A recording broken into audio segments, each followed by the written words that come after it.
നമസ്കാരം, എന്റെ പേര് LL നിത്യലക്ഷ്മി. ബുക്ക് ലവർ LL NLന്റെ പുതിയൊരു എപ്പിസോഡിലേക്ക് എല്ലാവർക്കും സ്വാഗതം. അപ്പോൾ ഇന്ന് നമ്മൾ പരിചയപ്പെടാൻ പോകുന്നത് പ്രവത ബുക്സ് പബ്ലിഷ് ചെയ്തിട്ടുള്ള മണിയക്കരി എന്ന പുസ്തകമാണ്. ദിബി ഡിജു ആണ് ഈ പുസ്തകം എഴുതിയിട്ടുള്ളത്. 50 പേജുകൾ മാത്രമുള്ള വളരെ ചെറിയൊരു നോവലാണ് ഈ പുസ്തകം. അപ്പോൾ പുസ്തകത്തിലേക്ക് കടക്കുന്നതിന് മുൻപ് നമുക്ക് ആദ്യം തന്നെ പതിവ് പോലെ നമ്മുടെ എഴുത്തുകാരിയെ പരിചയപ്പെടാം. ദിബി ഡിജു കൊച്ചിയിലാണ് ജനിച്ചത്. MBA ബിരുദ പഠനത്തിന് ശേഷം ഇപ്പോൾ കൊച്ചിയിലെ ഡേവിഡ്സൺ PR ആൻഡ് കമ്മ്യൂണിക്കേഷൻസ് എന്ന സ്ഥാപനത്തിൽ സീനിയർ അഡ്മിനിസ്ട്രേഷൻ എക്സിക്യൂട്ടീവായി ജോലി ചെയ്ത് വരുന്നുണ്ട്. അനാമിക എന്ന ചെറുകഥാ സമാഹാരമാണ് ആദ്യ പുസ്തകം. ഈ മണിയക്കരി എന്ന് പറയുന്നത് ദിബി ഡിജുവിന്റെ രണ്ടാമത്തെ പുസ്തകവും ആദ്യത്തെ നോവലുമാണ്. ഇതിനുശേഷം കാപ്പിരി മുത്തപ്പൻ എന്ന ഒരു ബാലസാഹിത്യ നോവലും ദിബി ഡിജുവിൻ്റെതായിട്ട് പുറത്തിറങ്ങിയിട്ടുണ്ട്. അപ്പോൾ നമുക്ക് നേരെ പുസ്തകത്തിന്റെ വിശേഷങ്ങളിലേക്ക് കടക്കാം. ഇതൊരു 80 പേജ് മാത്രമുള്ള ചെറിയൊരു നോവലാണെന്ന് ഞാൻ ആദ്യമേ പറഞ്ഞല്ലോ. നമുക്ക് ഒറ്റ ദിവസം കൊണ്ട്, വളരെ കുറച്ച് മണിക്കൂറുകൾ കൊണ്ട് വായിച്ചു തീർക്കാൻ കഴിയുന്ന ഒരു നോവലാണ് ഇത്. എങ്കിലും ഇതിൽ പറഞ്ഞിരിക്കുന്ന ചില കാര്യങ്ങൾ നമ്മൾ വളരെ ഗൗരവത്തോടെ ആലോചിച്ച് പോകേണ്ട കുറച്ച് കാര്യങ്ങളാണ്. നമ്മുടെ സൊസൈറ്റിയിൽ നടക്കുന്ന കുറച്ച് കാര്യങ്ങൾ, കുറച്ച് സാമൂഹിക പ്രസക്തിയുള്ള കാര്യങ്ങളെ കുറിച്ചാണ് ദിബി ഡിജു ഈ നോവലിലൂടെ സംസാരിച്ചിരിക്കുന്നത്. ഒരു മരണ വീട്. വറീദ് എന്ന് പറയുന്ന ഒരാൾ മരിച്ചു. അദ്ദേഹം വളരെ വയസ്സ് ചെന്നതിന് ശേഷമാണ് മരിക്കുന്നത്. റിട്ടയർമെന്റിനൊക്കെ ഒരുപാട് നാളുകൾക്ക് ശേഷമാണ് അദ്ദേഹം മരിക്കുന്നത്. അദ്ദേഹവും അദ്ദേഹത്തിന്റെ ഭാര്യ അന്നമ്മയും ഒരുമിച്ച് ജീവിച്ചു പോരുകയായിരുന്നു. അവർക്ക് 3 മക്കളാണുള്ളത്. പക്ഷെ മക്കളെല്ലാം ജോലി സംബന്ധമായ പല ആവശ്യങ്ങൾ കാരണം ഇവരുടെ അടുത്തില്ല. അപ്പൊ ഇവർ രണ്ടുപേരും മാത്രമാണ് ഒരുമിച്ച് ജീവിച്ചു പോയിക്കൊണ്ടിരുന്നത്. പക്ഷെ പെട്ടെന്നൊരു ദിവസം വറീദ് കുഴഞ്ഞു വീണ് ആശുപത്രിയിലായി. തുടർന്ന് വീട്ടിൽ വന്നിട്ട് മരിച്ചാൽ മതി എന്ന ആഗ്രഹത്തോടെ അദ്ദേഹത്തിനെ വീട്ടിലേക്ക് കൊണ്ടുവരികയും അദ്ദേഹം മരണപ്പെടുകയും ചെയ്യുന്നു. അപ്പോൾ ഇതിൽ നിന്നാണ് നോവല് സ്റ്റാർട്ട് ചെയ്യുന്നത്. ഈ ആദ്യത്തെ അധ്യായത്തിൽ പറയുന്നത് ഈ ഒരു സംഭവമാണ്. ഇതിൽ നിന്നാണ് നോവൽ സ്റ്റാർട്ട് ചെയ്യുന്നത്. വറീദിന്റെ മരണമാണ് ഈ പുസ്തകത്തിന്റെ ഏറ്റവും ആണിക്കല്ലായിട്ടുള്ള ഒരു സംഭവം. അതിൽ നിന്നാണ് കഥ മുന്നോട്ട് പോകുന്നത്. അപ്പോൾ അന്നമ്മ ഒരു സ്കൂളിലെ ടീച്ചർ ആയിരുന്നു.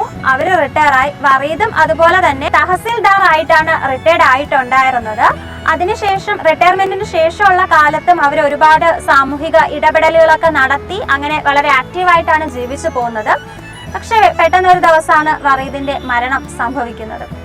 അതിനുശേഷം ആ മരണ വീട്ടിൽ ആരൊക്കെയാണ് വരുന്നവരുടെ ചിന്താഗതികൾ എങ്ങനെയൊക്കെയാണ് എന്നുള്ള കാര്യമാണ് ഈ പുസ്തകത്തിൽ പ്രധാനമായിട്ടും പറയുന്നത്. നമ്മുടെ നാട്ടിൽ ഈ ഒരു കാലത്ത് ഒരു മരണം സംഭവിച്ചു കഴിഞ്ഞാൽ വന്നു പോകുന്നവർ വളരെയധികം ലാഘവത്തോടെ ഒന്ന് തല കാണിച്ചിട്ട് പോകാം എന്നുള്ള രീതിയിൽ ഒക്കെ വന്നു പോകുന്നവരുണ്ട്. പക്ഷെ ഒരു ആത്മബന്ധവും ഇല്ലാത്ത ചില ആൾക്കാർ ചില മനുഷ്യരുടെ അഭാവത്തിൽ അല്ലെങ്കിൽ അവരുടെ വിയോഗത്തിൽ വളരെയധികം വിഷമിക്കുന്നതും നമ്മൾ കാണാറുണ്ട്. അതുപോലെ തന്നെ മക്കൾ വിദേശത്തായിരിക്കുന്ന സാഹചര്യത്തിൽ അവർക്ക് വന്നു പോകാൻ കഴിയാതെ പോകുന്നു.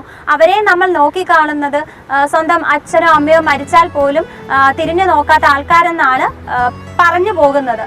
പക്ഷെ വരുന്ന ആൾക്കാർക്ക്, ഈ ചടങ്ങിൽ പങ്കെടുക്കാൻ വരുന്ന ആൾക്കാർക്ക് ഇല്ലാത്ത അത്രയും അധികം വിഷമത്തോടെയാണ് അവരവിടെ വിദേശത്ത് ഈ ഒരു മരണവാർത്ത അറിഞ്ഞതിന് ശേഷം അവിടെ നിൽക്കുന്നത്. അവരുടെ സാഹചര്യങ്ങളെ കൊണ്ട് മാത്രമാണ് അവർക്ക് വന്ന് ചടങ്ങിൽ പങ്കെടുക്കാൻ കഴിയാതിരിക്കുന്നത്. അങ്ങനെ ഒരു മരണ വീട്ടിൽ വന്നു ചേരുന്ന പലതരക്കാരായ ആളുകൾ, ഒരു ഭാഷയോ ഒരു മതമോ ഒരു ചുറ്റുപാടിലോ ഉള്ളതോ ഒന്നും അല്ലാതിരുന്നിട്ട് പോലും ഒരു അന്യസംസ്ഥാന തൊഴിലാളി വറീദിന്റെ മരണത്തിൽ ദുഃഖിതനാകുന്നുണ്ട്. അതേസമയം അദ്ദേഹമായിട്ട് ഏറ്റവും അടുപ്പം ഉണ്ടായിരുന്ന, അദ്ദേഹം എല്ലാ സഹായങ്ങളും ചെയ്തു കൊടുത്തിട്ടുള്ള ആളുകളൊക്കെ എങ്ങനെയെങ്കിലും ഒന്ന് അയാളുടെ മരണത്തിന് തല കാണിച്ചിട്ട് വരാം, ഇല്ലെങ്കിൽ ആളുകൾ എന്ത് വിചാരിക്കും എന്ന ചിന്തയിൽ വന്നു പോകുന്നുണ്ട്. അപ്പോൾ പലതരക്കാരായ മനുഷ്യർ, വറീദും അന്നമ്മയാണ് ഈ പുസ്തകത്തിലെ, അല്ലെങ്കിൽ വറീദ് തന്നെയാണ് വറീദിന്റെ ഒരു ശവശരീരം. അദ്ദേഹം അവസാനത്തെ ഒരു യാത്രയ്ക്ക് വേണ്ടി കാത്തു കിടക്കുന്ന അദ്ദേഹത്തിന്റെ ശവശരീരം തന്നെയാണ് ഈ പുസ്തകത്തിലെ പ്രധാന കഥാപാത്രമെങ്കിലും ഒട്ടനവധി കഥാപാത്രങ്ങൾ ഈ പുസ്തകത്തിൽ വന്നു പോകുന്നുണ്ട്.